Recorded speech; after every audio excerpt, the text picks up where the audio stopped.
अंकुर और रगड़ू। एक दिन अंकुर के घर पर। अंकुर, कहाँ जा रहे हो बेटा? माँ, मैं बाहर खेलने जा रहा हूँ।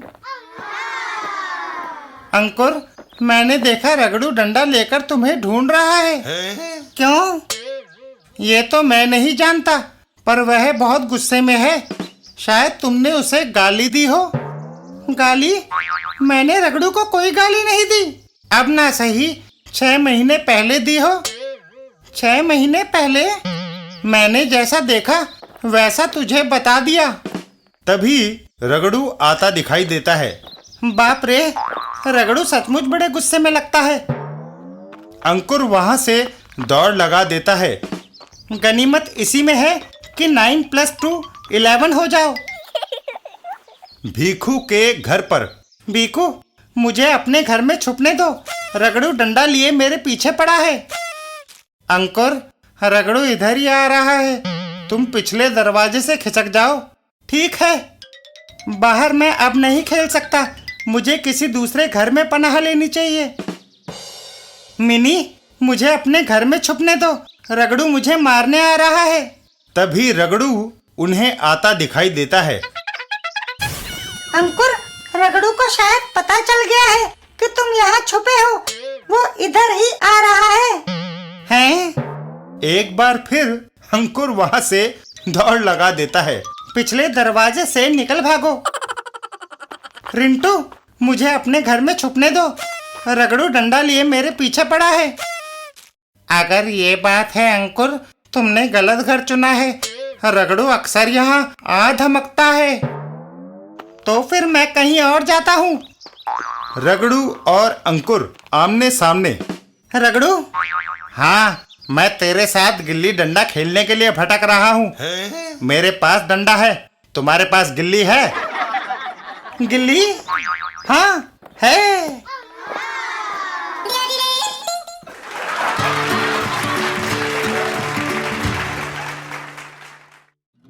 रमन और गारंटी का माल। एक दिन बाजार में ट्रांजिस्टर मैकेनिक, आपका ट्रांजिस्टर ज्यादा खराब है, मरम्मत के 50 रुपए लगेंगे। अजय, सुनते हो? अभी तो यह गारंटी पीरियड में है। क्यों ना हम उस दुकानदार के पास जाएं, जहाँ से इसको खरीदा था। दोनों दुकानदार के पास चल देते हैं। दुकान पर।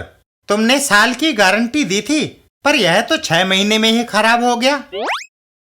हम कब कर रहे हैं, पर इसे ठीक कराने में समय लगेगा। कितना समय?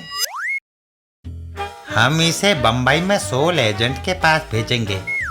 वहां से यह कलकत्ता मैन्युफैक्चरिंग कंपनी के पास जाएगा। फिर वह कंपनी इसे कानपुर में अपनी फैक्ट्री में भेजेगी। वहां से इतना सुनकर रमन ट्रांजिस्टर लेकर वापस चल देता है।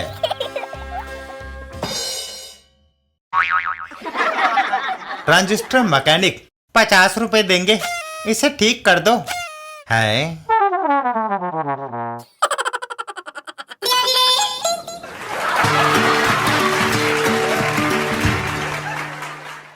चाचा चौधरी और साबू की बदहजमी। एक दिन साबू को बदहजमी हो गई। अरे साबू, क्या हुआ? चाचा जी, बदहजमी हो गई है। खट्टी खट्टी डकारें आ रही है, दर्द हो रहा है।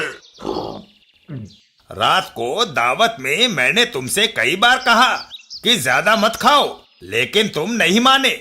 ये उसी का अंजाम है। चाचा जी, कोई तरकीब इस तकलीफ को मिटाने की बताओ, नहीं तो मैं मर जाऊंगा। किसी केमिस्ट के दुकान से 1000 हाजमे की गोलियां लेकर खा लो, सब ठीक हो जाएगा। और साबू केमिस्ट की तलाश में निकल पड़ता है। चल बेटा साबू, अब केमिस्ट की तलाश में मारा मारा फिर। एक जगह पहुंचकर, अरे केमिस्ट साहब, जल्दी से 1000 हाजमे की गोलियां देना। 1000? अरे भाई, दर्जन 2 दर्जन गोलियां चाहिए हो तो दे सकता हूँ, ज्यादा स्टॉक मैं नहीं रखता, इसके लिए तुम्हें होलसेलर के पास जाना पड़ेगा। साबू तुरंत वहां से उल्टे पांव दौड़ लगाता है। बाप रे, अब होलसेलर को ढूंढते फिरो। दवाइयों की थोक की दुकान। जरा 1000 हाजमे की गोलियां देना। साबू तुमने थोड़ी देर कर दी, अभी अभी मैंने हाजमे की सारी गोलियां शहर के स्टॉकिस्टों को भिजवा दी है। अब तुम्हें दवाइयां बनाने वाली फैक्ट्री में जाना पड़ेगा। और बेचारा साबू एक बार फिर दवाई की फैक्ट्री की ओर दौड़ लगाता है। दवाइयों की फैक्ट्री तो यहाँ से 10-12 किलोमीटर दूर है। जैसे ही साबू दवाइयों की फैक्ट्री पहुंचता है तो चौंक जाता है। अरे क्या हुआ भाई?